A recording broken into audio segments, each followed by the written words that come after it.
नमस्कार मंडळी, जय शिवराय. आपण आहोत नरिमन पॉईंटच्या यशवंतराव चव्हाण सेंटरला आणि मी पत्रकार मंगेश आपलं स्वागत करतो. यशवंतराव चव्हाण सेंटरच्या सहकार्याने स्त्री मुक्ती परिषद या ठिकाणी आयोजित करण्यात आली होती.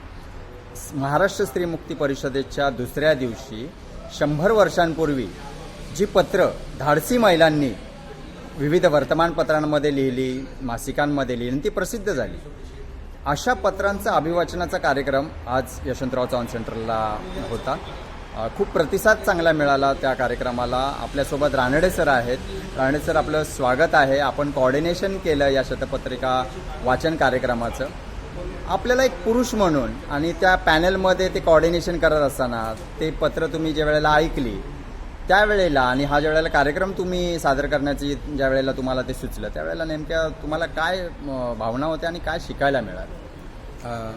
नमस्कार, धन्यवाद तुमचे. आणि जर या कार्यक्रमाबद्दल बोलणार असाल तर हा कार्यक्रम सुरू झाल्यानंतर माझ्या जाणीवेमध्ये फरक पडला.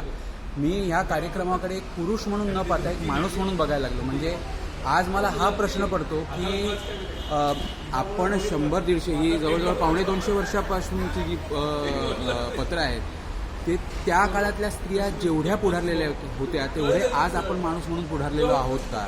आणि आज मला वाटतं त्या पत्रांची जास्त गरज आहे.